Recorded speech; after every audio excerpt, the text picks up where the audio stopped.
Sa probinsya ng Zamboanga del Norte, tinatayang 3 milyong pisong halaga ng puslit na sigarilyo ang isinorender ng isang individual sa mga otoridad matapos ang ikinasang tokhang usok na isinagawa sa pamamagitan ng pag-inspeksyon sa mga tindahan at pagtukoy sa mga nagbebenta nito sa nasabing lugar.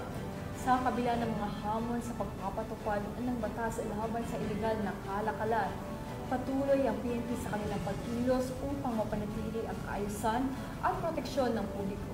Dapat lamang suportahan ang kanilang mga hakbang na ito upang masiguro ang maayos at ligtas na komunidad para sa lahat. Patrolman Joyce Franco sa balita.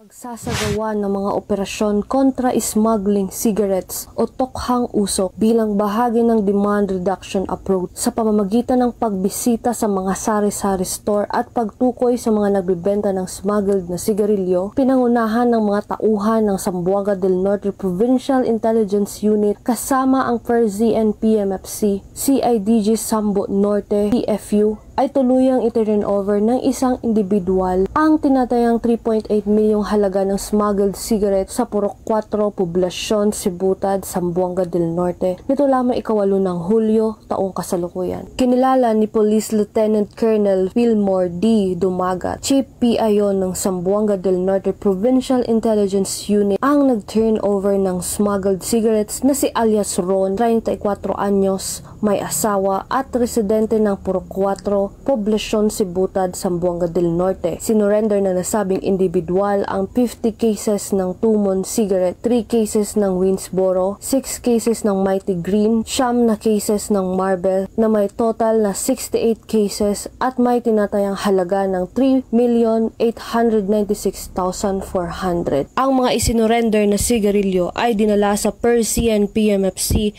Sikayab Dipolog City para sa maayos na dokumentasyon at tamang disposisyon. Patunay lamang na ang pambansang pulisya ng Pilipinas katuwang iba't ibang ahensya ng pamahalaan ay hindi nagpapabaya sa kanilang sinumpaang tungkulin na mapanatiling ligtas ang komunidad at ipatupad ang batas, kapayapaan ng bansa para sa umuunlad na bagong Pilipinas. Mula dito sa Zamboanga Peninsula, ako ang inyong PNN Correspondent Patrolwoman Joyce Franco, alagad ng batas, tagataguyod ng balitang pulis. Maraming salamat, Patrolwoman Franco.